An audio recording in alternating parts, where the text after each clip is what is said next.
Hello everybody, welcome back to SheffPlays Zombie Critique, and in today's video we are talking about Alpha Omega, which is the Nuketown Zombies remake-ish. I have a lot of points to make, pros, cons, so we're going to get into that because I did not give myself a lot of footage time. So without further ado, we'll do pros, cons, rating, review, recommendation, and call it a video. So for the pros, there's a lot more areas than there is in the original Nuketown Zombies. It's not just like Nuketown itself. There's like a whole other street, like 2 streets, like 4 more houses, and the bunker, which we'll talk about in a little bit. And another pro that kind of goes hand in hand with that and is really nice to have is the telepads. It's a buildable item, and there is telepads you can place them down on all over the map. You put one in one spot and one in another spot, and then boom. I usually put one right in the cul-de-sac and then one right by Pack-a-Punch. The lightning hounds, I think, are really cool looking. And they're the exact same thing as the hellhounds, but I don't know, I think they look really cool, and for some reason it fits this map really well. Another pro is the playable characters. It's both Ultimus and Primus versions of the 4 main characters being Tank, Nikolai, Richtofen, and Takio. And it's really cool because when you pick the map, it'll give you one of those 8 characters at random. And I do remember when that was first released, a lot of people were wondering, like, are we going to be able to play 8 people at the same time? Which would be insane. For a map like Origins, I think that would be okay. But for a map this small, probably not the best. Like, this map isn't tiny, but it's definitely not one of the biggest ones. Another is the ray guns. I think it is so cool. Like, it is such a cool wonder weapon that they did. And they're not really that difficult to build. I think it's even easier than the staffs. And those aren't too terrible.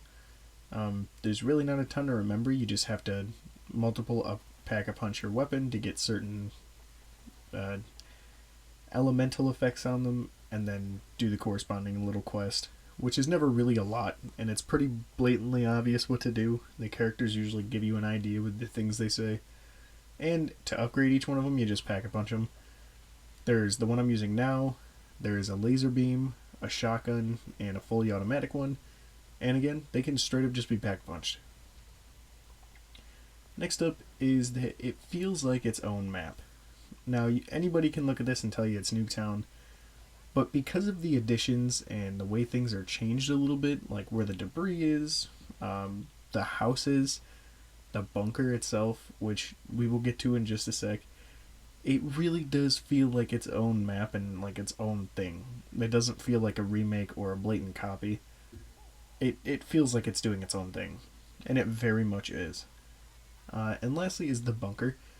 The bunker is something that I remember people speculating how to get into in the original Nuketown Zombies, because if you play on normal and you interact with it, you can hear beeping, you can hear the transit bus, you can hear Marlton speaking about stuff. And so I remember that being like a big thing for a long time, like people like, can we get in the bunker? And then also with the multiplayer mode, asking the same thing. But yeah, and now for the cons. The first one is the jumping jacks. I'm not a huge fan of them, and I didn't like that they teleported when you played on Moon, and now they teleport like 3 times as much as they did before, and I don't like it. The pack malfunction. The Pack-a-Punch will occasionally shut off because houses filled with gross goo, and you have to go deflood it again, like I'm doing here. And it feels like an unnecessary extra step. And I don't care for it too much. It can slow down the pacing. And then to go with that is gas zombies and crawlers. Whenever you do this, or you're in the bunker for too long, these zombies and crawlers will spawn that are covered in like this toxic goo.